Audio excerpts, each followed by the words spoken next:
All right, so I'm at the Red House with Tiffany Thompson, and thanks for coming over. It's my pleasure. So, where's your story start? Iowa. Iowa? Iowa. I like to call myself and my brothers Iowanians. Is that the term? I like to think it is.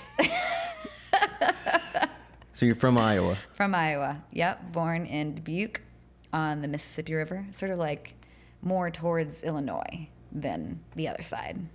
Okay. Yep. How long did you live there? We were there for 6 years. I'm the youngest of 3. So my family as like an entity was there for 13 years. But I was at the tail end of that until I was 6 years old. All right. So then what was your next home? Moscow, Russia. Really? Yep. All right. Well, that's an interesting place to jump off.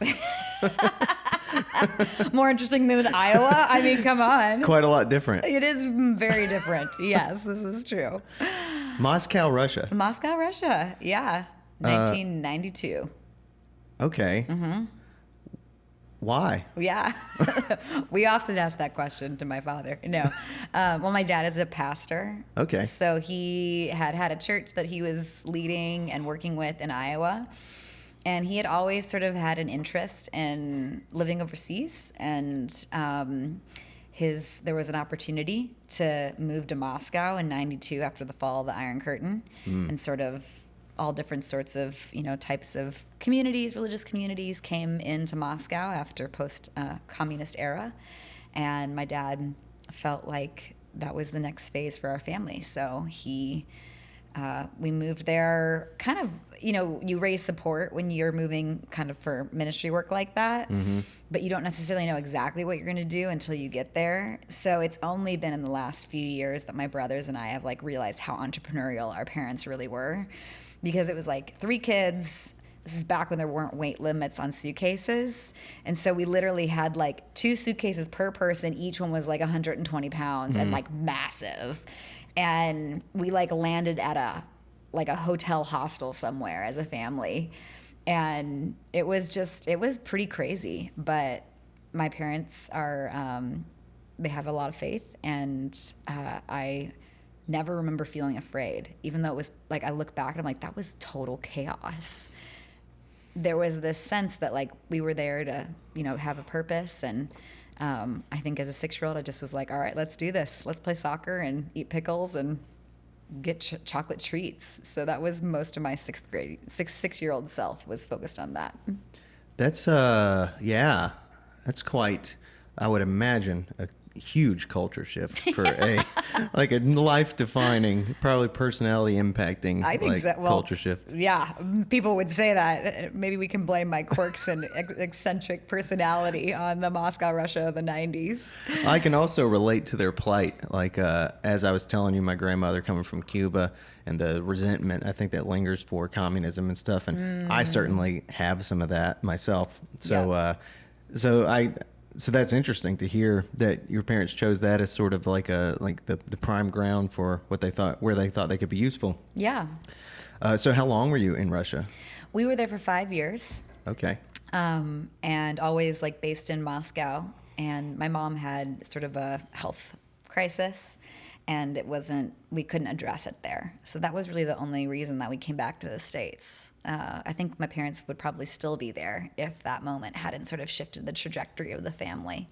But we moved to Austin, Texas, which is where my dad got his next job. And we didn't have any family in Texas, had never been Texans, and landed there as a 6th grader. And I was homeschooled when I was younger. And so that year I was still homeschooled. And then finally I transitioned into a private school and then into a public high school. But 6th grade was a year of many transitions in my life. I feel like I can see Texas in your eyes a little bit. I take that as a compliment. Yeah. I love Austin, Texas. I still have a slight draw, and I feel like the more I'm around people from the South, the thicker that little intonation in my voice becomes. Mm-hmm. So being in North Carolina now, it's definitely a lot stronger than it was when I was in New York. So yeah, I love Texas personally, and people will often give me they'll often question that, I guess, for different reasons or whatever. But you know, like I think Texas is cool as hell, and Austin in particular. But really, I spent most of my time in San Antonio, and I really loved it down there. Yeah. As well. And what I mean by that about seeing it is like there's like this independence, you know. There's this like self-assuredness that comes with Texas. Yep. That it seems have to have when you spend much time there or something. And I love it. Yeah. I love their attitude about, you know, like sort of independence in that way. Definitely. And San Antonio, I think, particularly so because the downtown is sort of anchored around the Alamo, right? And so you kind of, Austin downtown is more of like a creative, you know, keep Austin weird. It's now much more corporate and sort of startup-y, but I think San Antonio has a really particular culture, and its size is really accessible, even though it's a big city. It's a little bit, you know, much smaller than Austin in my memory. So yeah, I could see that. Yeah. Yeah. And two about San Antonio, I think people don't realize in certain areas of Texas, the mixed culture it is or whatever, like, or that's something that maybe we don't always get a glimpse of when we're not in Texas or whatever, but it's like a bicultural sort of thing, and it's cowboy, but it's like very Hispanic and American cowboy stuff. And San Antonio was always that to me, and it was just like, wow, this is really evident. Like it feels like a multicultural place, and I dug that about it. And how long were you? You've just toured through there? Have you ever lived there? I dated a girl that lived there, so I was so you down had there a lot. Some stays. Yeah. Got it. Yeah, and I just fell in love with it. I really thought about moving there for a time, but didn't end up doing it. But did get to play down there some. So nice. So you were in 6th grade, and when you moved there, you said. Yep. When did music like start? Maybe I should start looking for that in that thread. Yeah, in your story. Other than my geographic cosmopolitan nature, which is my best cocktail date, you know, story starting point. They're like, those are many random places. And epic ones and so epic, far. Big deal, you know, big moments. Well, other than Iowa, but Field of Dreams. Yeah. I mean, it's literally where the dreams are made, you know? So, well, my grandpa is actually he's passed away now, but he was a piano salesman. So he played upright bass in like the big band era. And when he was in the military, that was his role, was to be in like the military band.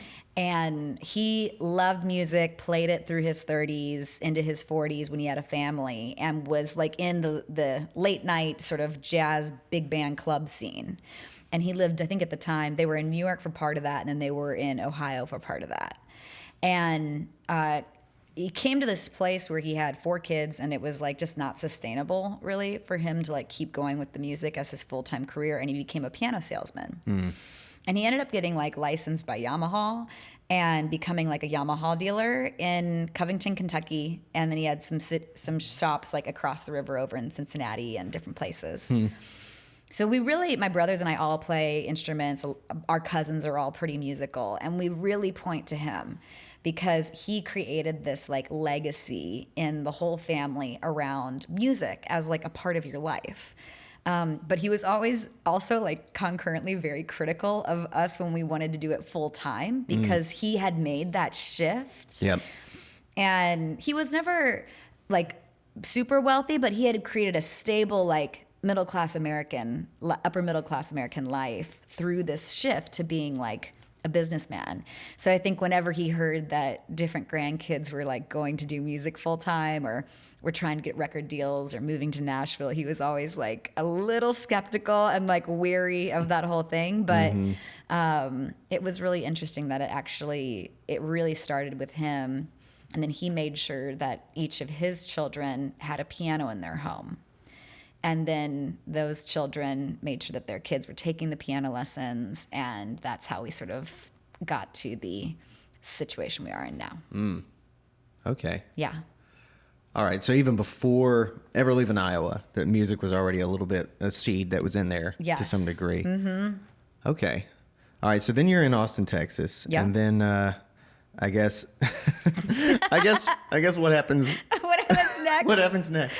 So we're in Austin, and I had started piano when I was a little kid because there was always the piano there, right? Uh-huh.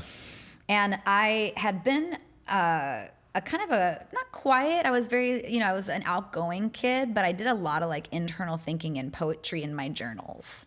And I loved writing in my journals and like expressing all the things there. My brothers are 4 and 5 years older than me, so they were like really close friends and always playing together. And I found myself, I had lots of friends and I was playing, but I loved kind of creating these little things myself, just in my own private spaces. And when we moved to Austin, I had this sense that I was like kind of like not excited about piano anymore, and I wanted to pick up guitar. So I ended up getting a guitar. My grandpa split the cost with me. I still have this Martin. It's like a jumbo because that was the one he got wholesale through his system, even though it's like not the right guitar for me, but I love it and I've written a lot on it. So I pick up guitar, I get this guitar, and I start taking lessons, and that's really where I started songwriting. Okay. Is somehow the like literal kind of presence of the guitar and that embodiment for me. I around 12, 13 started taking these poems and this like journaling habit and merging it with these new chords that I was learning with the guitar, and sort of learning some Jewel songs or picking up some, different tracks and stuff like that. So it was really, that was the moment when I realized, oh, these feel separate, like practicing, Fleur-Elise or something, and then writing in my journal. But the guitar created a place for that to come together for me and be what I still find to be the most life-giving force of expression in my life. Yeah. Yeah. I would probably say the same. And it led to the guitar different ways and different exposures. But yeah, ultimately the guitar kind of does something and opens this sort of crossroad between these things in this way. So you already were writing poetry, it sounded like. Yep. That's interesting. So looking back at some of your earliest songs or your first steps into songwriting. Yep. Are those songs terrible, or do you look back at them and feel like, well, there was something there? Like, what were they? What were they like? Well, I do think that they were terrible. Cool. But I'm not ashamed of that. And one of my favorite sort of songwriting instructors at Berkeley, Pat Patterson, I took a class of his in Nashville, like a master class there, and he said, never make fun of your early songs because they're what gets you to your hits. And you have to write a lot of bad music, in my personal experience as not a savant, to get to good music. And you have to write a lot of good music to get to like a single great song. And then maybe you tap into that mystical reality a few times in your life would be, unbelievable. So I really believe in, as somebody who this is a craft, songwriting is a craft for me. And I love it. It is a thing that I think builds really slowly over time. So those early songs, I recorded them. I have like records of them, but they're not available online anywhere. And I just sort of say like, at least I was trying. Yeah. And I feel like that's been most of my artistic journey is like, just keep on trying. Mm-hmm. I hear you completely. Mine are on a hard drive, and I hope no one ever hears them. Some of the worst, especially singing too, some of the worst singing you've ever heard on some of that earliest material. But you said something interesting. You've said a lot of interesting things, but you said something I really noticed. One, that songwriting is a craft for you. As opposed to what, I guess? Like, is there a different way of approaching songwriting that you're aware of that you're like, I don't relate to that, I relate to it in this particular way? Well, I love reading. I find books to become my friends. I feel like I know the authors, and they are sort of these co-journeyers on my artistic path. So somebody who's really shaped my thinking on writing is Stephen Pressfield, who wrote The War of Art. And he has this whole concept around going pro. And basically that the difference between an amateur and a professional is that the professional wakes up every day and slays the effing dragon, which is his term, of resistance, capital R, in the creative life. So it doesn't matter what sort of your medium is or the degree of success is his hypothesis. It is about taking seriously the daily work, the daily war with art creation. And so I think that in the life of prose writers, there's a lot of thinking around that. Anne Lamott has a book called Bird by Bird, which is all about the process of writing novels. George Saunders has an amazing book about Russian short stories that is all about his, like a lot about his journey to finding his voice. And I think that the long form of prose writing and novel writing, which Stephen Pressfield wrote, The Legend of Badger Vance, and that was his big hit, but it came late in life for him. So I think there's something about that posture on like, this is a body of work, and I don't know which part of it might pop or peak, but I do know that I can be like faithful and responsible to keep on getting better at the craft. And that is its own reward, just getting better at the craft. But also that the sort of writers that I connect with, that's their path that they have set forth in their own sort of mediums and ways. If that makes sense.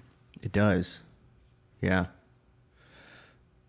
Yeah. So I hope that I'm not asking you something that you've already answered by saying that. I don't think I have, but I guess so.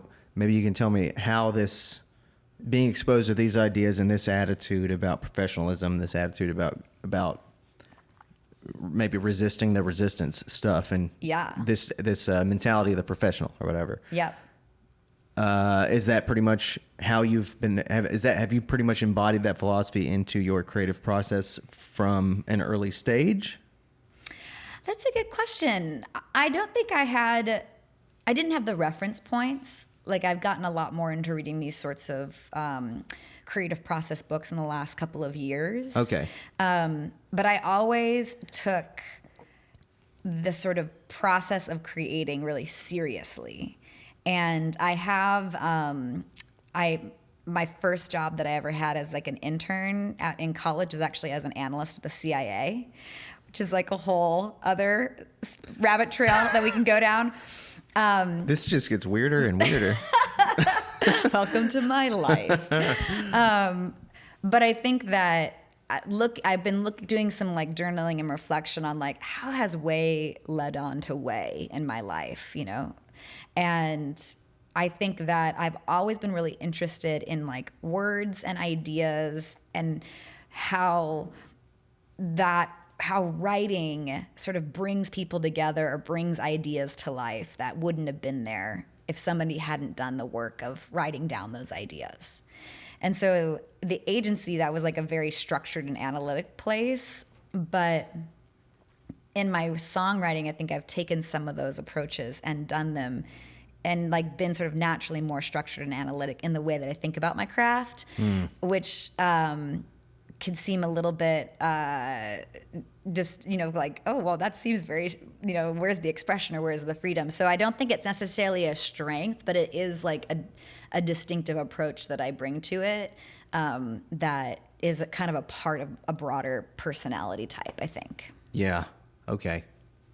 All right. So let's keep building on it. And then I do have like 14 questions from the last 10 seconds or Sure. 10 minutes of what we just talked about. But before we get off of just like the story of you so far, where we're at, you're in Texas. You picked up you started to pick up music more and more along the way. Yep. And somehow you get from Texas to Berkeley, it sounds like. So how did that happen? So I, in Texas, I recorded my first record and actually didn't go to Berkeley. I took a master's class from Pat Patterson. Got you. In Nashville. Okay. But I went from Austin to Wheaton, Illinois, which is like a small private school outside of Chicago. And my it was like a family school. My brothers both went there. My parents met there. My uncle at the time was an art professor there. So there were a lot of anchors. My grandma lived there in the area at the time. So I ended up just kind of going there from high school in Texas, big, huge high school, to this like smaller private school. And I studied international relations because I had this international background. And I was really interested in like, how do people do what they do and what makes the world tick and these sort of big questions. Turns out international relations is more like economics and political science. So looking back, I wish I had been like a psychology major or a sociology major. I think that's much more where my life journey has taken me. But it was the international relations major that ended up getting me the internship at the CIA, which has brought a lot of fruit in my life. So I don't regret it, but I definitely did not choose the right major for my interests and personality. So that's where I ended up for college. Gotcha. Was at Wheaton. Uh-huh. Do you want me to keep on the geography trail? Yeah. You can give me the short version of like how you got from Illinois to North Carolina if you want, and then I have a bunch of indulgent questions. That sounds good. So the internship led to a job. I moved and lived in Alexandria, Virginia. Okay. Right after college, and I was there for 5 years, working full time at the CIA and playing out in the Northern Virginia scene. So it's such a trippy. It's really hard for me to picture a person working at the CIA and moonlighting, playing music. That's crazy. I mean, I have so many friends from the office who would like play at my open mic nights, and there was a really thriving sort of DC music scene. I mean, it's always had a great music scene, but there was a singer-songwriter that was hosting this thing called the DC Nine, and his name's Justin Trawick, and a wonderful Americana folk artist and an anchor in that community. And he would host these shows with 9 artists sharing like a 3-hour bill. And he modeled it a little bit off of the 10 out of 10, which was 10 artists from Tennessee. That was a platform that a bunch of 10 artists did many years ago. So that was Virginia. Finally, the dissonance of sort of the full-time job and this career that I was trying to build just became too much, and I knew I needed to really take the risk of going for my music full-time. So I resigned from the agency, and within a year I had moved to Nashville, Tennessee. So I lived in Nashville for about 4 years, doing music full-time there, and like driving for Uber, playing Broadway, all the things, and finally came to a place where I was at a low point for a variety of reasons we can get into. But I was recruited to work for a company that was based in New York. So I moved to New York City and lived and worked there for 5 years until I moved to Winston-Salem last November. Okay. So it sounded like there was something about this low point in Nashville that you say we can get into. Sounds like there's something there to get into. Sure. Yeah. What was that? Good question. So I had a period of time where I had tried to do my music as Tiffany Thompson in Northern Virginia and just had not felt like I was finding my voice totally. Like I wasn't super confident in the records that I had put out. I had probably recorded and released, 30, 40 songs like up to that point. But it wasn't really like, I didn't feel like it was clicking. Now looking back, I think my journey just is a slower path, and I actually see that as being really important, but I was really at a place of disillusionment. And I met a producer in Nashville who was a pop track maker, and we started testing my vocal on more like pop instrumentation, sort of like Katy Perry met Coldplay. Yeah. And I really loved the sound of my voice there, but it was so different than my past work that it felt like it needed to be a whole rebrand. So I dropped Tiffany Thompson, and I went by my middle name, which is Danae. So I was like 30 years old, trying to restart my career as like an indie pop artist who only wore white and like played with 2 musicians only wearing black, and like it was an amazing journey, but I never really embodied it, and it just ended up being, I didn't have the sort of, I don't know, I think I came to this place of saying, I don't really know if this is actually my true voice. I think I learned a lot through it about my own voice and my creative process, and worked with amazing people on the project. But I was broke kind of emotionally and definitely financially by the end of that journey. And I needed to get a full-time job. And I knew that. And I was like, I'm not sure if I'm going to do music anymore because it had taken so much. And I had such a heart for what we were doing with Danae that to see it sort of flounder and not return on the investment was so disheartening. I just didn't know whether or not I could kind of like go through another round of that. Almost like an abusive relationship, you know, you're just like, I got to get out of this. And it's unhealthy now. Yeah. So weird how much different artists, you know, like kind of reach like the artistic journey seems to have a lot of commonality from one artist to another, you know, and it was probably around age 29, age 30 that I approached a similar, I went down a similar road. And it's just interesting to hear you talk about that because that was really kind of, I think at the end of it, something similar to what I experienced with it. I didn't go by a different name, but I did do a rebrand and sort of treated my art differently for the first time. Almost stepped into the role of this like archetype or something, or this statement person. I don't know what. It's hard to explain, but the way you said, I didn't embody it totally. It was something similar to that. It was something that could be embodied instead of something that was genuinely me. And it's interesting that we both did that, I guess, around age 30, and that it ultimately wasn't fulfilling in some way or something. I wonder what that means. I think humans, you know, we go through these cycles of life, cycles of existence, and we're not just like linear creatures. I think there's like a real sort of circular journey that's occurring in us. And I love the framing of the hero's journey, and just that it's not something that you do once, you know, you do it many times. And so it's like maybe at that age, there's a natural sort of like cycle that's breaking open again, a sort of need to express anew or go deeper into the forest. And we're through that journey. Sometimes we always come out changed, right? But what is it in us that is changing? And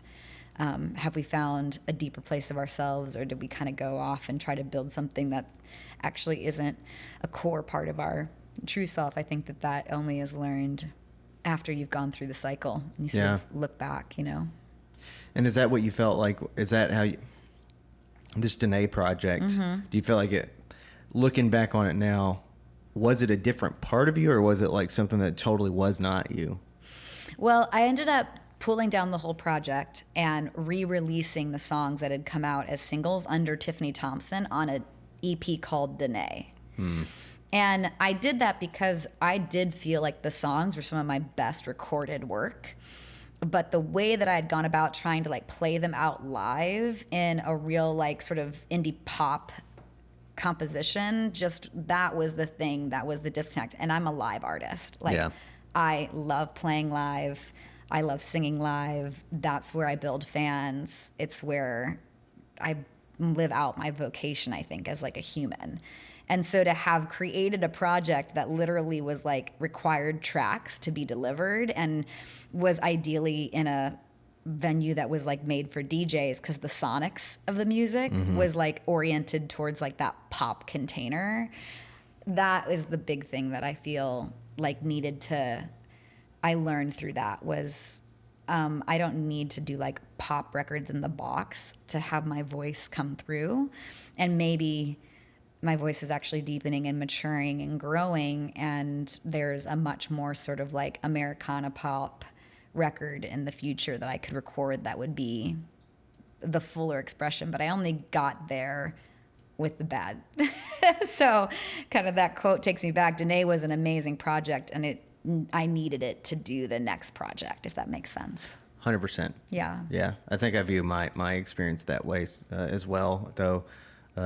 There are things about it. I wish I'd have had higher standards for it or something. So my project was like, I embarked on recording a double album called Life Lessons. Okay. And I usually write stuff we haven't actually stated this, but you and I are kind of meeting each other for the first time, and really we don't know anything hardly about each other at all. So yeah, we're covering some ground here. So anyway, I'm more usually known for acoustic, folky Americana stuff that's kind of on the beautiful, poetic side, Okay. like pretty nostalgic stuff. And with this life lessons thing, it was like I started writing all these really like sarcastic, sacrilegious, like vulgar sort of songs that were this reflection of what I thought of as modernity or something. Okay, interesting. So kind of, was it a concept record to you? It was. Okay. Yeah. And it was something that I thought could be expanded. And like I thought when I was doing it, I thought that it was the path that I was going to be on for a while. But it turned out to just be a one project thing, partially because once I got the album out, I just felt so depleted by it and so not married to it or something, or like not exactly. It's like I wasn't as proud of it as I felt like I expected to be. And I think I expected at the end of that project to be like, okay, cool, like this was a significant achievement, but it didn't really feel like a significant achievement. And then I just had a lot of questions about what I was doing and the messages I was kind of putting out, and felt like I was kind of poking a bear. This was like at the early part of cancel culture, I think, and I was almost kind of making a statement about that too, like playing with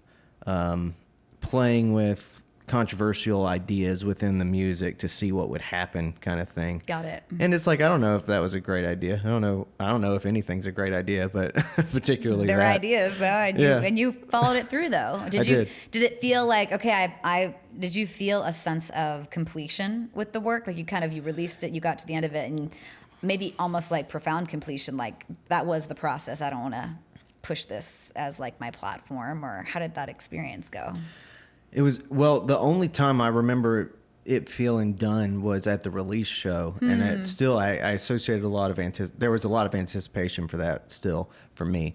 And then like after the release show, not only did the release show not go exactly perfectly, but after after the album was like, it's out now, I didn't feel like it was a celebration. Got it. It was like something else. Yep.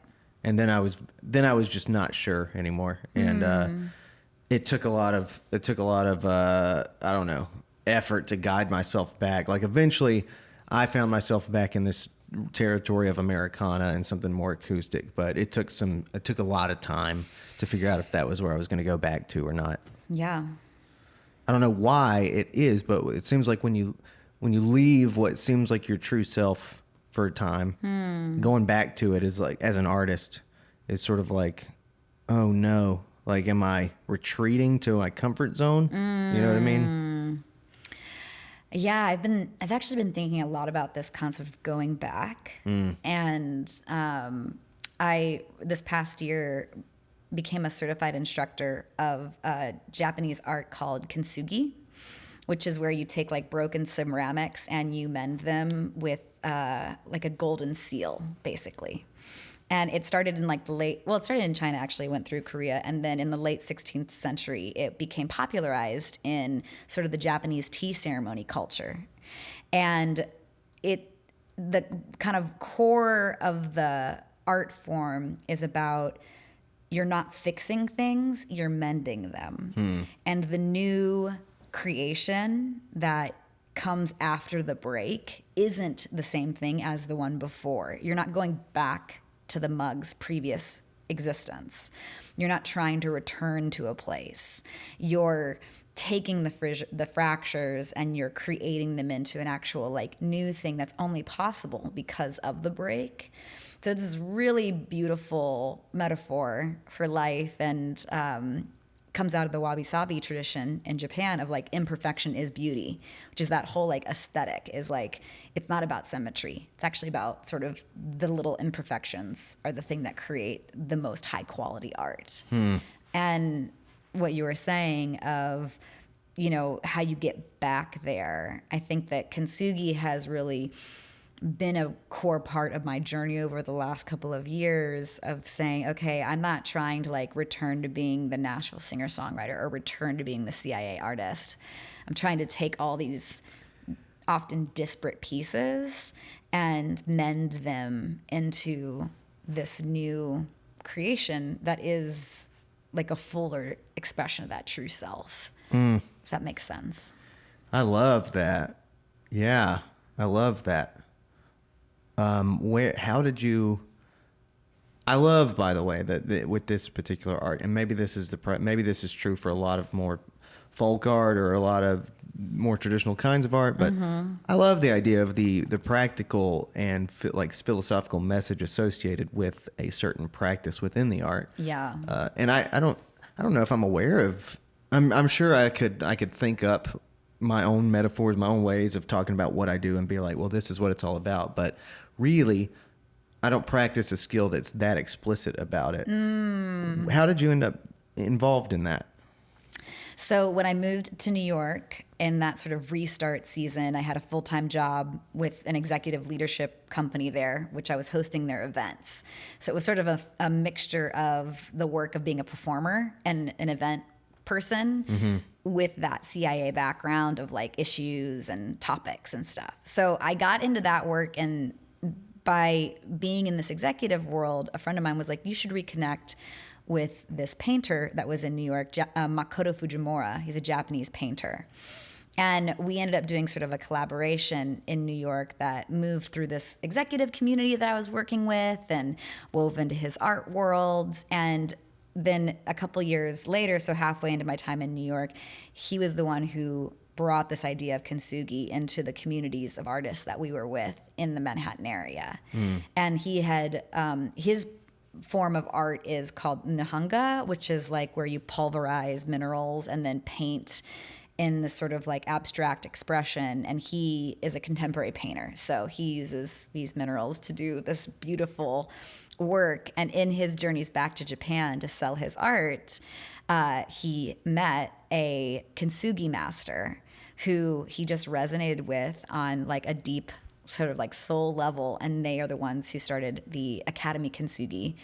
And that's where I got certified. So it was a really like very meandering line, but kind of moved through friendships and collaborations. And it's really anchored in that particular mentor and friend who was a Japanese painter, is a Japanese painter. That is very cool. Yeah. When you practice something like that, are you always aware of that key, that the philosophy underneath it, and sort of like what's that like? Well, something that I've been learning about is the word somatic. And I think about my life as being very sonic, and somatic is about kind of like the physical body and the movements of the body. And so there are like somatic therapies that are like body movements to help you sort of like restore, mend trauma, these different parts of you. And I am not a dancer. And so I just wasn't around that sort of framing before. But when you are doing somatic work, you are acknowledging there's something physical that's happening, and there's something sort of psychological or spiritual that's happening. And so I think that I am conscious of those two levels in the practice of doing kintsugi, because I'm not a ceramics artist. So I don't claim to be, but I am a maker. And I do feel like my vocation is one of sort of being an inspirational artist, and one that like kind of brings meaning and builds bridges. So doing that through a different modality, a different medium, but that still has sort of a similar intention, feels strangely cohesive to me, if that makes sense. Sure. But it wouldn't make sense for me just to like randomly be like mending chipped mugs. But because it's like in this really purposeful sort of like the art and the philosophy are there together, it feels very cohesive. I feel like that connects well to something I was reflecting on earlier with something that I was trying to like learn some stuff from, and leads me to a good question that I think I can pose to you, because it's honestly a problem in my life that I'd be curious to hear what you think about. I'm finding more and more that identifying maybe the underlying essence of my vocation, or the underlying essence of what it is that I am tempted to do with my time, I'm trying to like, I'm somebody who kind of like, I shy away from having too much of a concrete identity. Okay. Even like, I don't know, acting like the musician, I think gets old to me. Like this stems from further back, I guess. It stems from like losing my religious identity and then kind of challenging all my identities, like political identities, anything that was based in the idea of belief. Okay. I started to be really skeptical about. I started to think of your identity. Maybe your identity is like what you produce instead of what you believe. And but what I found is that like I want to produce too many things. I like want to be the entrepreneur, but I want to be the musician, but I want to be the author, but I want to be like the playwright, but I want to be all these things. And it's like, sometimes I find myself feeling like if I let myself practice a different art form for a little while, maybe I am betraying the music part in some way. I wonder if you ever experienced that. Well, we could unpack some of that other stuff too, which I'm very interested in, belief versus sort of practice. You could sort of, or as you said, producing things. I think for me, a lot of the artists that I really love, they are artists of a variety of mediums. So they might be playing with mostly words, but they might be writing songs, poems, and books, which are different art forms. So you think of Dylan, right? Just came out with a new book, The Philosophy of Modern Song. Super interesting and quirky. I'm loving it. Chronicles was amazing. And all the hundreds of thousands of songs that he's written, right? And he has all this poetry that he would write to make into the songs, like all of that. He didn't like get into films and script writing, but actually some of the big hits that he had were written for movies, were like as a song in a movie somewhere. Didn't know that. It wasn't like TV film placement in the same way that we think of it today, but if you sort of like go through his catalog and you say, why did he write this song? It was for a particular reason, or obviously The Hurricane, right? A social commentary on an injustice. Yeah. So he wasn't just like in a room only communing with the muse and writing out of his own sort of internal consciousness, though he did, and it was magical and spiritual for all of us. There's a lot of other expressions, right, of the craft. I think he also does painting, doesn't he?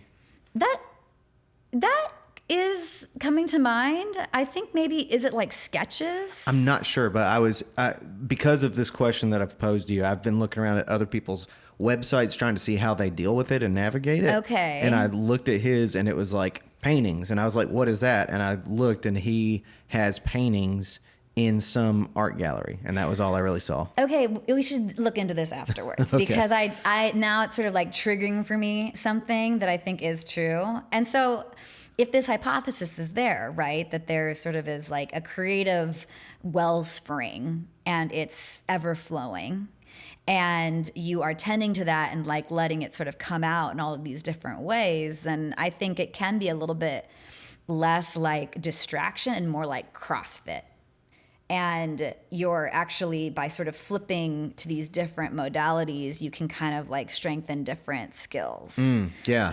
So that's how I've tried to think of it. I mean, I'm not like doing kintsugi every day. It's something I'm doing maybe once every couple of weeks, and then I'm doing it around when I'm leading I'm an instructor for kintsugi for different small groups. So I'm doing it there. But it sort of being a part of my consciousness is the real like important change for me versus just like I need to be the best at this one thing, kind of playing in these other spaces. Yeah. I think it can be a place that you are expressing just that maker energy. That makes sense to me. I think what I notice, and I don't like this, and I hate to have to even say it out loud, but like, I know artists and I know of artists who they just are so they're thought of as like one thing. And that, like when I was looking around at people's websites, I was trying to figure out like what is the difference here? And so like, for example, your name, it's like it becomes this brand. And like I don't know, like the Avett Brothers. They're just one thing, the Yeah. Avett Brothers, and you can buy their merchandise, or you can go see them in concert, or you can buy their CDs, their albums, or whatever. The Avett Brothers is one brand that represents the music they make, and then like Scott Avett is a visual artist, and he has a website dedicated to specifically that. Sure. But it kind of, that's very much secondary, and his visual art like abilities that are not mentioned on the Avett Brothers website at all. It's not. People like so often to pretend like it's the authenticity factor of the art and the artist that we love so much is just like, oh, I love this person. But you don't, it's not like you love the totality of that person. You love this piece of like what they represent artistically and the way that they do it. Mm-hmm. But, there's a lot of Scott Avett or any of the Avett Brothers that we don't celebrate on their website. We boil them down to the one thing that we think of. When I was looking around at Dylan's website, he had all that stuff on there, like obscure stuff, like movies he's been in, movies he's been affiliated with. I think were listed on there, and just all the different things he does. That was the outlier. Like very few people I could find really treated themselves like Renaissance people, but a lot of the artists I know and think of, they're just like, man, like, all I want to do with my life is music. And I'm like, I don't know. I remember the day I stopped feeling that way. I remember before I got an art grant from the city, it was just like music and songwriting was all it was. And the day that I went to receive my grant, I met an editor at the Relish, and I talked to her about freelancing. And she was like, yeah, you can freelance with the paper if you want to, because I was asking about it. Okay. And I remember the feeling of like, wow, I'm going to do this. I'm not just a songwriter, I guess. Like, I'm also now going to be a freelance journalist. This is going to be crazy. And since then, that door to like, you can do all these art forms if you want to.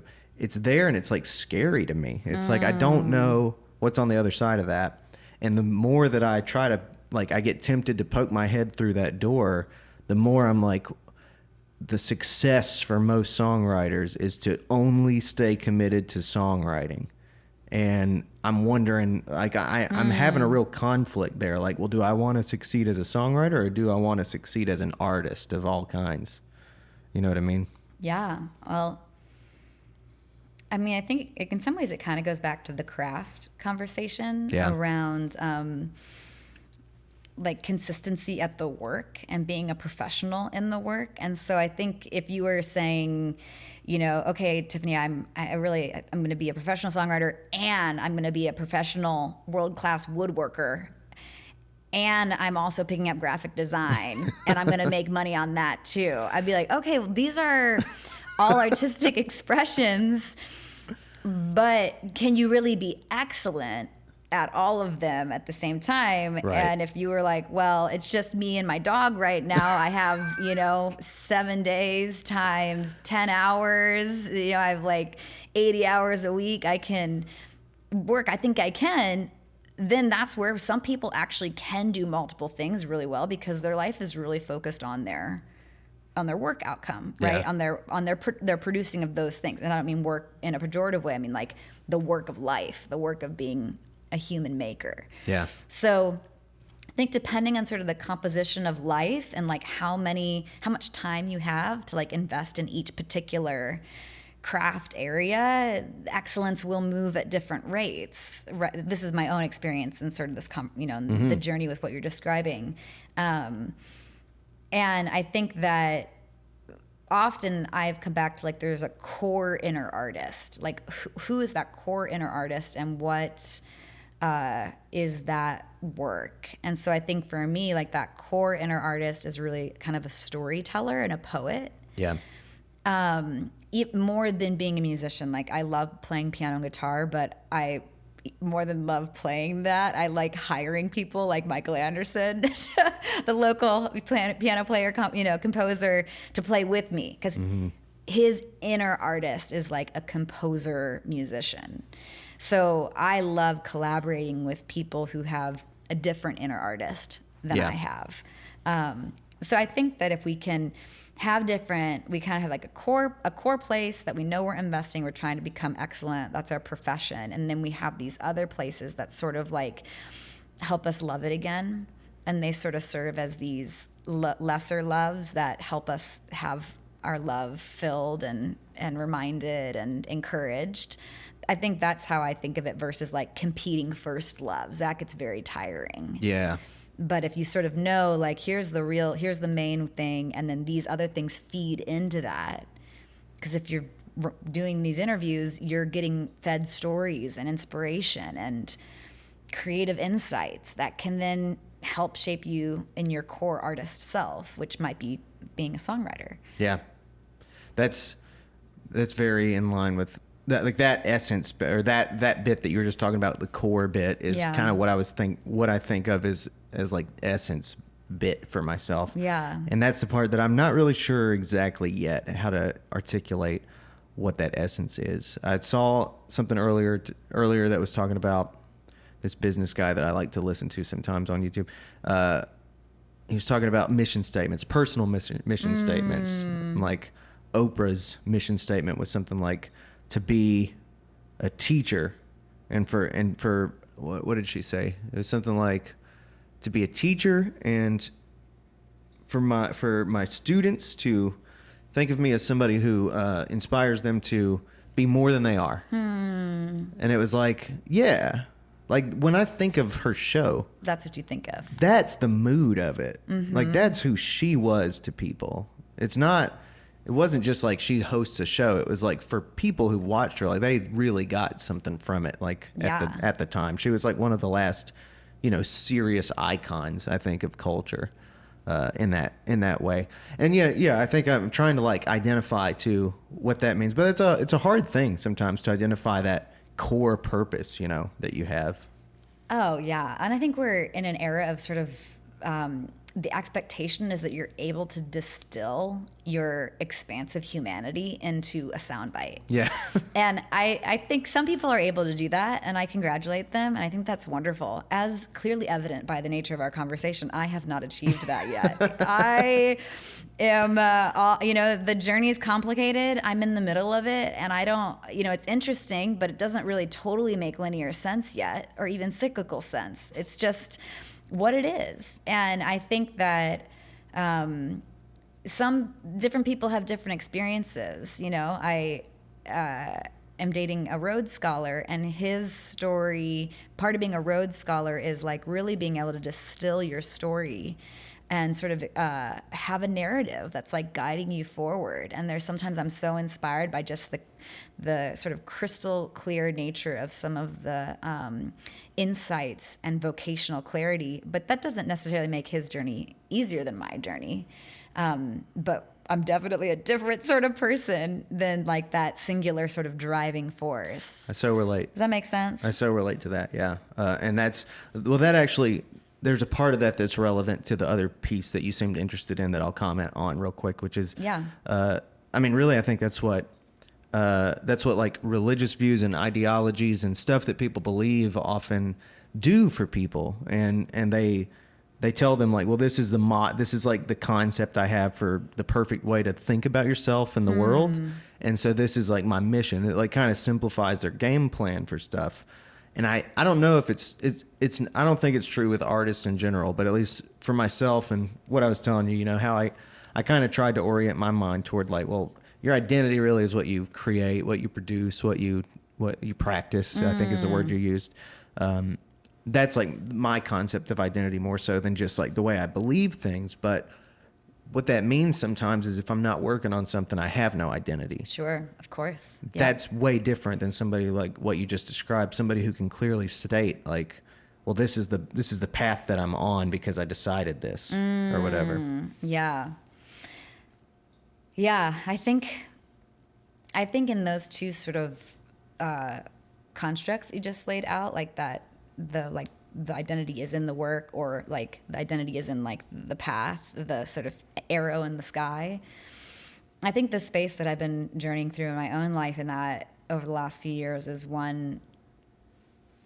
like kind of a third way. I don't know if it's on a different path or if it's related or whatnot, of like resting in the idea of being beloved.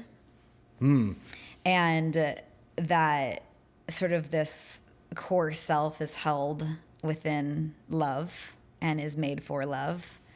And that there is so much openness and spaciousness in that it could have both an arrow or like a productivity posture. But both could actually be sort of getting their animating life from a sort of sense of I'm beloved, and so out of that I will act and move. So it's a little bit of a side hook over, but that's kind of been a thing I've been really working on, less sort of specific beliefs, and I feel like in some ways my vocational arrow is a little bit wobbly in the sky, so it's not that's totally there, but I do feel this really anchoring sort of sense of belovedness and like that I was created to create, and I'll sort of keep on doing that work and seeing what unfolds from it. Beloved. And so when you say that you are beloved, like that idea, does that imply like by someone, you know, like does that imply a third party that's like sort of a like in approval of you and of your dignity as a person or something like that? I think it does imply that, because something outside of oneself is holding oneself. But I also think that that's a thing in the deepest, truest space within each of us. So I'm not sort of making an ontological claim of the otherness of the divine or of God with it, but I think on my own journey, I've experienced the animating principle that I'm not alone, and that I am sort of in a way that's beyond my comprehension, held by love and in love. And how that shapes out, or which sort of theological thing is the container for that, I think I have a lot of humility around. Yeah. Yeah. Okay. I'll leave that conversation for somebody else. But yeah, is that, do you like with religious stuff, is that something you prefer not to necessarily go into great detail about? I'm open to, conversations about that, but I just think that we're in a day and age where there's words mean such different things to different people. Yeah. That I'm the daughter of an evangelical minister, so I come from a very, very particular defined background, and I think part of my own journey around like faith and belief has been one of like holding true and finding truth in like where is that anchor of love. And there are expressions and definitions that I have for myself, but sort of in the public platform I haven't felt like that was the space that I needed to kind of like stitch all those pieces together. I think that faith and how one thinks about God and how one thinks about themselves and in relationship with the world, those are big conversations. Yeah. And they're intimate, and sometimes people are called to public platforms with that, but for me I feel like my work is more to be a painter of the different light that I see through song and through kintsugi, and then to have more conversation level off mic discussions on what that looks like in like individual lives and stories. I think that's great. Yeah. I think I relate to that idea of the intimacy of it, and which is why just to share a little bit about this, and I won't ask you about it, and we won't have to talk about it, but I came from like a Baptist upbringing that eventually I became like very outwardly expressively atheist. Okay. And I felt that the lack of clarity, the lack of like caution that religion was talked about with toward people, like the kind that I was subjected to, I felt like needed to be challenged by atheism. And so that's what I did for a long time. And now, a lot of my perspective on all this stuff has really shifted around a lot, to the point where I think truly religious, I think what we see on a day-to-day level of just like simplified religious language being at war with atheistic language, I think is like understandable or to be expected when people are talking simply. Yeah. But Yeah, I mean, I think really the best anyone can do is to have some humility and not claim to. Well, I think what I find so preposterous about all of it at this point is people who are comfortable dictating to other people God's character and God's personality, and I'm like, man, just be careful about that.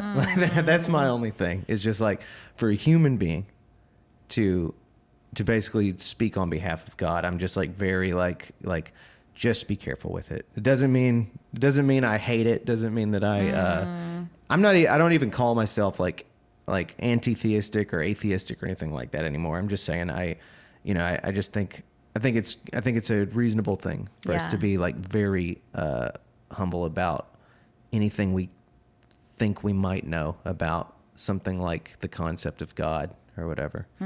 So that's where I found myself landing after a lot of turmoil between those two identities. You know? Just a bunch of like I was so I have some regret about like because I didn't take the road you did where I was like cautious about it in that way with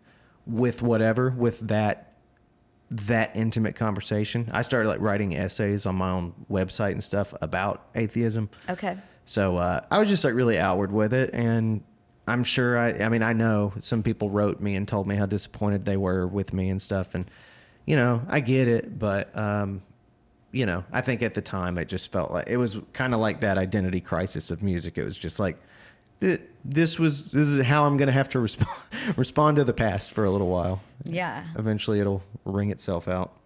You were on a hero's journey. I was in that space, right? You leave home. Yeah. That's the scary, traumatic part of that story arc. And, eventually we find our allies and new voices and a place back of integration. That's right. To your new space, your new version of wholeness. So where did your language for like the hero's journey stuff, like where did you learn all that? Well, that was actually something that, Joseph Campbell, who was sort of the great myth writer, or kind of naming that language. I'm not like a huge reader of his work, but know of it conceptually. And I learned about that in Nashville, just it kind of came up in different creative communities. But the work that I did in New York with this executive community, one of our tasks was to come up with themes for what we called Jeffersonian dinners. We didn't call them that. That's what they are called. It's a thing you can Google. And the idea is just like a single table topic for a group of people, like 7 to 12 people. And you come up with this idea and you sort of send people maybe a reading or something in advance, and they have to kind of get into that content and come together and have a conversation over dinner. It's very simple. And one of the themes that we chose was the hero's journey. And had a colleague of mine, she kind of printed off this chart of, the different stages. And we would ask, where are you at in your hero's journey right now? Knowing that it's not a single loop. It's like you go through it many times in your life. So you're an executive, you're running this like huge company, you're a CEO, you have all these employees. People might say, well, you're obviously wherever the peak of human existence is, like that's where you are because you've got money and you've got a position. But actually even somebody in a place like that could be on like sort of the downward spiral. Maybe they're in a job that they actually like don't feel like they're living out their vocation.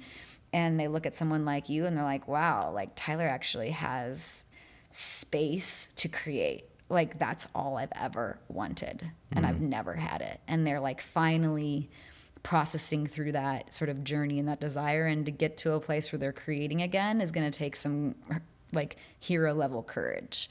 So it was really that group of people and seeing that we're all in different places on our journey, and not in like some trite way, but in a really like hard, real way. And you never really know where somebody is until you kind of sit down with them and have a conversation, and you hear where they think that they are, and honor that perspective. Is this something that you notice being aware of as you go through life now? And like is this the hero's journey stuff? Like, are you often do you ever assess that for yourself still? Well, I have a new project that I'm launching called Artistic Leadership, and it tries to weave together the work that I did at the CIA, sort of like studying people and being strategic and writing and strategy, dealing with unknowns, with this craft of being a songwriter or musician and having different artistic practices. So I'm building a platform that creates an opportunity for companies to like bring in a creative to lead strategy sessions with these different modalities. And I thought this would be a lot easier than it has ended up being, which is not a surprise. But I was on the phone with a friend of mine, one of my colleagues from this company, and I was telling her where I was at, and I was like, it's so hard. Nobody's hiring me, and I need to make some money. And I was like listing all of my woes. And she goes, well, you know, you're on the hero's journey, and it's going to get harder before it gets better. And I was like, not helpful. And I just like started weeping. And then like a couple weeks later, we were talking about something in her life, and I was like, well, you know, Steph, you're on the hero's journey, and it's going to get harder before it gets better. And she like started crying. So I think that it does. I really believe that these stories outside of ourselves help us sort of find joy in the journey and, you know, laugh just a little bit, have a little bit of light, you know, like Leonard Cohen says, like come through the crack, that the crack is where the light gets in. And I think that, for me, metaphor and sort of these thick images let me sort of say, okay, I'm not the only human on the face of the planet who's ever had an identity crisis around my brand and my journey as an artist. And just be able to kind of say, all right, this is the human experience. And like the word life means life for a reason. It's this whole continuum that we have while we're here in this time and space. So, man, stories have such a strange impact. And I know even still, like I used to notice this, and other people would notice it of me.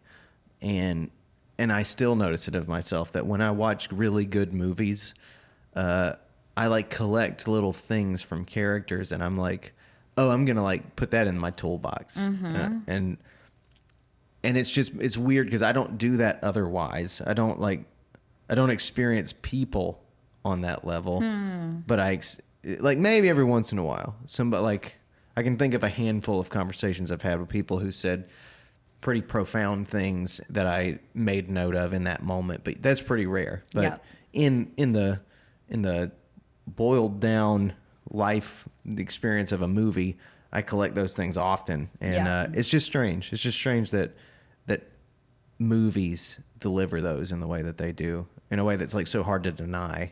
Not just movies, but stories in general. You know, that's why we make movies, because stories do that. Yeah, I mean, a really well told story in film, I think, because it has so many different crafts in it. It has music, it has imagery, it has, you know, it has like texture and sound and the individual characters and the overarching plot. You get so, you know, there's just so many layers of creativity in a full on film. Yeah. That I totally resonate with that statement. There's something about, I always want to have my music in films, because it's just, it takes it to that next level. You know, you're just like, okay, now you're seeing visually what I was singing about sonically, and it's a different story. So it's showing how universal what I was talking about is. And that is just so much fun. Yeah. Have you seen, I just watched Allied this week. Have you seen Allied? Is it Brad Pitt? Yeah. Yes, I have seen it. Yeah. I've never heard of it. World War II? Yeah. Okay. Mm-hmm. Him, and I don't know her name, but I recognized her from Public Enemy. Okay. She was Johnny Depp's counterpart, and she was Brad Pitt's counterpart in this movie. But yeah, I never heard of it, but it was really, really, really, really good. Yeah. It's sort of like the struggle of being lied to and betrayal, and yes, that was a heavy film. Do you have a favorite movie?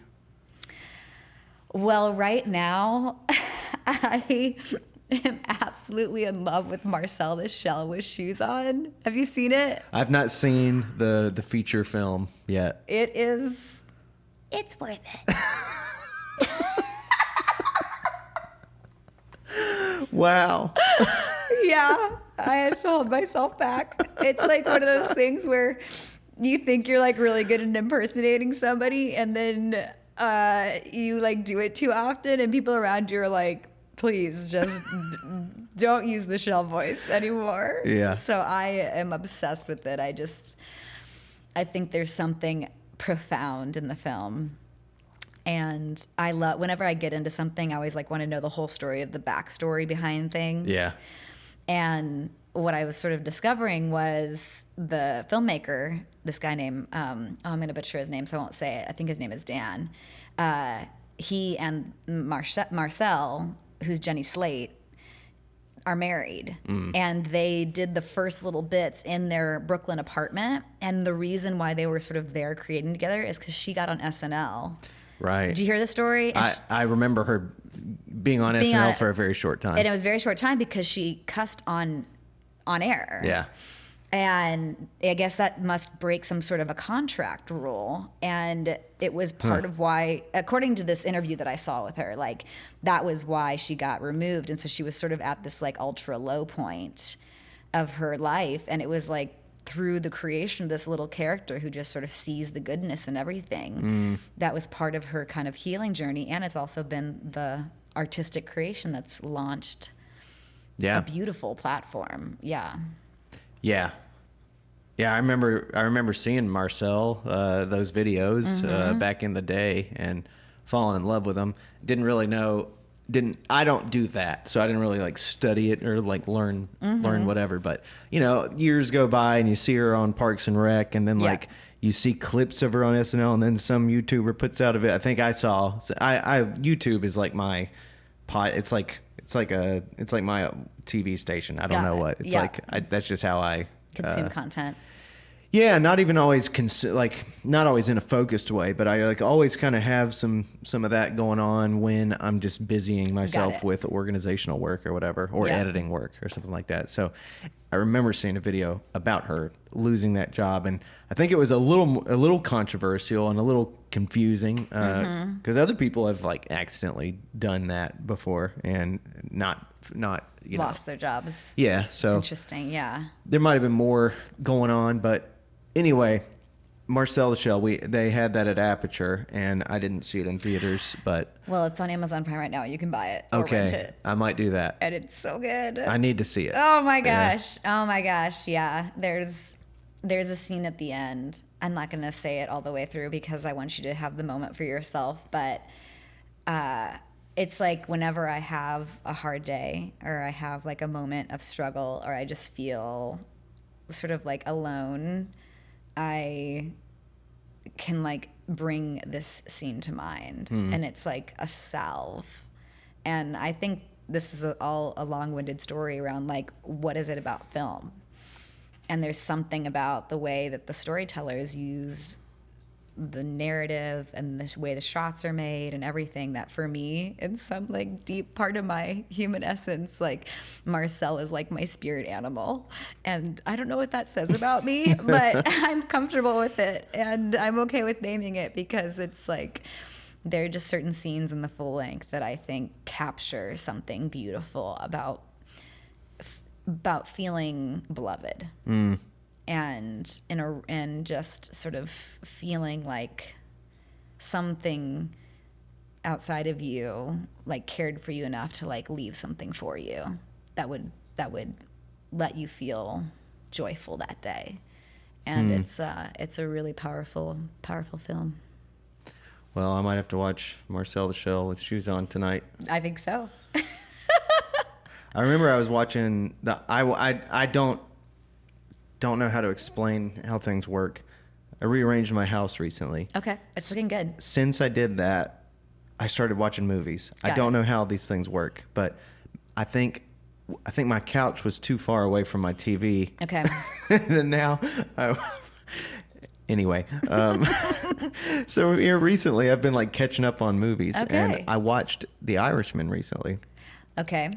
And I was having a similar experience to what I was describing before, like watching Robert De Niro's character and being like, man, there's something I admire about him. I should be more like this, like judging myself according to something. And I was watching him be a tough guy and be kind of intimidating and sort of command the space he was in. And then as I was noticing that and thinking of his character and being like, I could be more like him if I wanted to. Then something happened where I was like, wait a second. I could be more like Robert De Niro if I wanted to.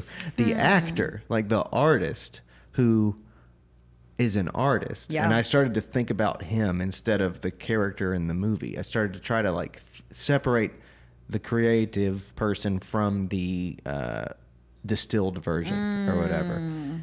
And I don't know what that meant, but I found that interesting. I fell in love with this very short TED Talk with Ethan Hawke that kind of touches on what you're describing. Like, we respect Ethan as an actor. You kind of think of him in these different roles, but he breaks down sort of a couple of his guiding principles as an actor that drive him on who he is. And he tells this story about how when he was younger, he was I think somebody told the story to him. I'd have to like watch it again to note the sequence, but it's about the poet Allen Ginsberg, who went on like a late night show and was like singing and playing the harmonium and talking about like Hare Krishna and just sort of doing something really kind of abstract and poetic. And how Alan comes back to his like New York elite friends, and they're all like, "What are you doing? You're making an idiot of yourself, like on national TV, like doing these like random activities, And Alan says, like, that's the point. I'm a poet. It's my job to do something that sort of wakes people up. And he says, like, it's my job to play the fool. And that most people sort of Hawke like elaborates on this and says like most people come home at the end of the day and they just like sort of tune on the boob tube and they're just like watching some TV and they're just like eating their chicken dinner, and all of a sudden they come to a channel and something unique is happening on that, and it's like a poet playing a harmonium singing about Hare Krishna or something. It's like what is this, and what does that mean about my life? Like what am I? And these what questions get sparked inside of the observer. And Hawke's sort of point is like, if you're an artist, like part of your role is just play the fool. And I think that has been really carrying with me in the work that I've been doing of, sometimes I sing a song that I think is like particularly excellent and I'd love people to get on board with that. And then other times I'm like, it's actually just the process of being the artist that I feel like is my greatest contribution to the communities that I'm around. And a lot of that is just being faithful to continuing to create and believing that matters, and believing it matters for others, and believing it matters for myself. And if you were with Robert De Niro, I bet that that's something that you would pick up that he believes. Well, I'd love to hear what you think about this. How do you deal with, I don't know if you deal with this or not, but in my brain, I want to believe what you just said.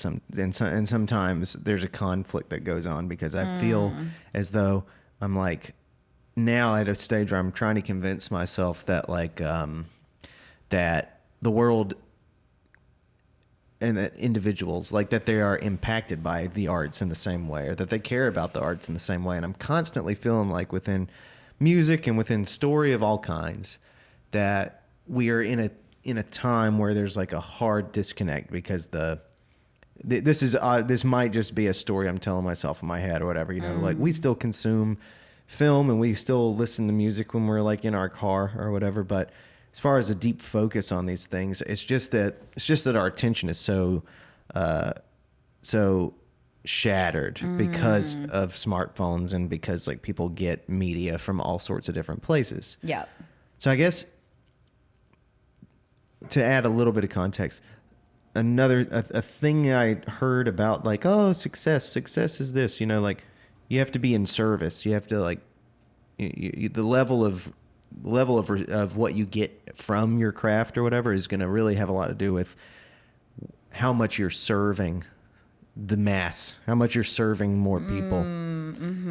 But in my head, I'm like, is it like, how are we still serving people? Is music still serving people? I don't know. Does that disenchantment ever tempt you? Oh, all the time. Yeah, definitely. I think, well, we're in an era of the creative entrepreneur. Yeah. And we sort of think that if something is high quality enough, like it'll eventually make money enough that you would then, all of your bills will be paid and you'll have a retirement account. And I think that something I've been really working on over the last like decade probably is to sort of say that it's about the excellence of the craft, and sometimes that intersects with market interest and need, and sometimes it doesn't. Yeah. And the history of art shows us that. Like, not everybody that we consider masters now was successful in the time of when they were alive, right? A lot were. It's not unusual, but not everybody. It's not like the standard of art historians to be like, were they successful when they were living? It's actually like, how did it work over time? Sometimes people had great bodies of work when they were alive. They were super popular, but we don't actually listen to them anymore. There's also a lot of examples of that. So I think that the thing that I try to hold on my own journey with that question, does music matter anymore? Are people paying attention? I think, okay, there's the reality of consumption is different. People just are cycling through. I give you my record. It's 19 minutes long and I charge like $50 for it because it was a very high labor activity. Yeah. And there's only 300 of them printed and I probably will never print them again. So I'm comfortable with that relationship of value, and only probably like 30 people have ever paid me any money for that vinyl after all the money that went into it, right? Yeah. But I have had really powerful moments of individuals listening to that vinyl and saying, like, there's something deep here. Something authentic and rich. And I know enough about the process of creating that there's excellence in the vinyl. And I'm really proud of it, even though it's a total, like, loss for me financially. So I think that the way that I try to cope with that disillusionment is play music live in intimate contexts for no money. Places where it matters because it's like changing the spiritual landscape of that room by me playing a song for them. And it takes me back to sort of like the troubadour posture of like music just in the home, and a thing that people did because music is a thing that just changes atmospheres. It changes the room. There's a physics to it, right? Yeah. There's just a reality to music and why it works on a human level, and it shows up like really far back in human history. It's always popping up in cultures. So I think that that's where I've found the best salve in my own journey, is to just say, can I play you a song right now? Can I offer a song here? It doesn't need to be kind of couched anything else. I just think it'll matter. And when people experience it, they're like, wow, that really mattered. They don't exactly know how they would have compensated me for that moment. And they don't know exactly what to do to help me. But they're really grateful that they just experienced what they experienced. And then that reminds me, like, okay, I don't know how this all nets out, but I know that it matters and it means something. If I'm being totally honest, I think that is I think that's the ideal version, I think, of what it means to be an artist. I think that when you have a huge production to put on that costs money to put on, it makes sense for tickets to be expensive. I think that when your music is in a film and that film has a budget to pay artists for music, then that's fine to charge me. I'm not saying that money in music is a bad idea, but there's also a mentality within it that's like, this is my job, man. I don't have a day. Like, I don't do this for free. And I think that does lose something sometimes, I think if the only thing you ever do for free is radio shows because you think like it will it will result in money to you or whatever. Like I just think there is something meaningful about it. And I think when you try to reserve it for your billfold or whatever in that way, I think it can lose some of its like service nature, so I admire that. So then I have one remaining question, and then I think I might actually have to let you go. How many secrets from the CIA can you share with us? Well, I'd have to. Well, I wouldn't. You'd have to kill me. I wouldn't Okay. because I was an analyst and I just sat at a computer all the time. But maybe somebody else out there, would You'd have to email someone to yeah, kill I'd have me. to, yeah, exactly. I'll leave that up to the other people who are more skilled than I am. That's for sure. Oh. She was so good. Yes, you mentioned the dog. So this, she came here yesterday. She's so scared. She's pathetic. She came here yesterday. She's so cute. It's not, as of today, it's not decided if I'm keeping her or not, but her name is not certain yet. So Really? Do you have like a beta name? I'm thinking about Marble, Wow. and I'm thinking about Honey. There's two names that are on the table right now. Okay. Yeah. See, I'm a real big fan of like human, sort of complex human names for animals. Like Timothy? Yes. Yeah. Yeah. Or like, maybe like Marsha. Uh-huh. Because then it's like she's outside, like, let's see the keeper. And then she's outside running around. And you're like, Marsha! Marsha, get in here, Marsha! Stop chewing on that stick. Looks like she already thinks her name's Marsha. And then everybody around is like, that's so weird that like a friend of his named Marsha is over and she's like chewing on a stick. Wouldn't that be funny? It is. It is funny when a real person, Like a real human name, Yeah. And then it's just like you're here and you're like, hey, Marsha, it's good to be home. I don't know. I think she could kind of resonate with it. my sister had a pit bull named Samantha, and that That's was exactly kind of what I'm that. talking about. Yep. That's exactly what I'm talking about. And then what was her name? My friend has a cat named. What the hell is that cat's name? Fred. Cat's named Fred. I have a thing for that. That would be funnier. I shouldn't say funnier. I can't remember this cat's name, but If his name was Fred, you probably would have remembered it. true. Right? There's people that name them stuff like toothpaste or something weird, Yeah, and that's, it's like I don't know. That feels a little abstract to me. Yeah. I'm supportive of it, but I'm more in like the human name situation. I like Marble because it's a pleasant sounding name, and she's like, I don't know, something about her solid color. I was like, she looks like a marble. And you could call her Marb. Marv, yeah. I think Marble sounds like a real name that no one's named. I don't know. I think I'm supportive of Marble. It's unique too. Do you think? She's kind of supermodel dog, so I feel like Honey is my brother's dog was named Honey. Oh, really? So it's like this is a very different dog than that dog. Yeah. And I'm supportive of Marble. You could call her Wrinkle. Wrinkle, that would be a good one. Wrinkle.